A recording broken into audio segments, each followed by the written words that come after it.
GDP is in the news this week. It's being reported that the economy grew by 0.1% in the last 3 months of 2025. And well, so what, you might say. There's a lot in the press about what this means for the government, what it means for their growth agenda, what it means for the Chancellor of the Exchequer, lots of speculation, lots of commentary, but really nothing telling us what this means for ordinary people, or more importantly, what it doesn't mean. Because GDP, as we've discussed before on Bonkers Economics, GDP is a peculiarly bonkers way of measuring the economy in the first place. So all this attention that's being given to it as a number, it doesn't really make any particular sense. So a quick word about what GDP is, gross domestic product. It's a measure of the financial activity in the economy measured in terms of everything that we earn or receive in terms of pay and everything that we spend. And that's sort of all it is, and there's a huge part of the economy therefore missing from that. But there's also something else we're not getting, which is that not all economic activity is equal or equally useful. So this image here, well, that shows us all the different areas of activity in the UK economy. And this little thin green line on the left, that's agriculture, which you'd think was rather important.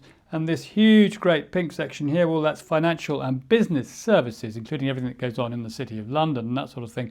And that sounds terribly important, but actually it doesn't produce anything new in the economy. It just cycles money through the economy. It extracts money from the rest of the economy. It makes some people richer, but at the expense of others. So the economy is not all equally useful, and the less useful part is at this end, and this is the bigger part. And for example, this red section here is the property market, it's rents and that sort of thing. And when rents go up, GDP goes up, which is a fairly surprising thing to think about when you're talking about GDP growth as being a good thing. So that's the first point. The economy is not all equal. GDP is measuring it as if it were, as if everything is equally useful. And the other thing that GDP is not doing is telling us anything over here about inequality. Because this is an image of relative inequality depending on how well off people are. And what we've got here in the green circle is the healthy life expectancy of people living in the wealthiest parts of the UK.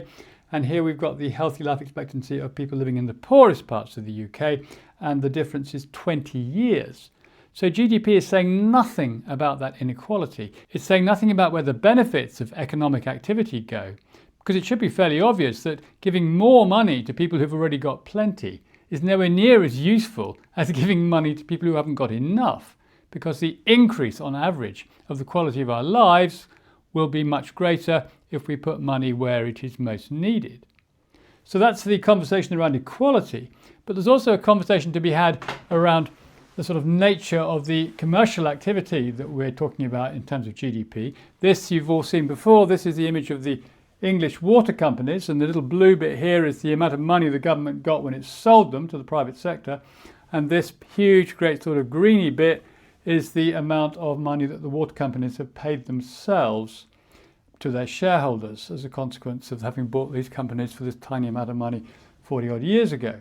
So what does this tell us? Well, it tells us that GDP is really only measuring the profitability of those water companies. It's measuring the money that we spend on our water, and it's measuring the amount of money that those water companies earn, either through their employees or through their shareholders. So it's really not anything about how good the service is. It's not anything about how effective they are at treating sewage, keeping sewage out of our rivers and seas. It says nothing about any of that. GDP says nothing about the quality of the service that's being offered to us. It's only telling us how much we paid for it. And the more we pay for it, the higher GDP goes. So what we can take from this, I think, is that GDP is a very, very bad measure of economic activity in terms of good outcomes. And it would be really, really sensible of the government to do something about that, because it's chasing this idea of financial growth in the economy, of growth, and it's chasing this GDP number. But if it even wins that race, we're still not necessarily going to notice the difference. Because until the actual quality of people's lives starts to improve, which can only be done through a better distribution of wealth and more economic activity in areas that really matter to us, such as, for example, the treatment of sewage and keeping sewage out of our rivers and streams, such as getting more activity in the productive parts of the economy and perhaps lower rents. Until we can get those sorts of things happening, we can't say that this growth, so-called, even if it were there, which it isn't, is really improving the the quality of our lives.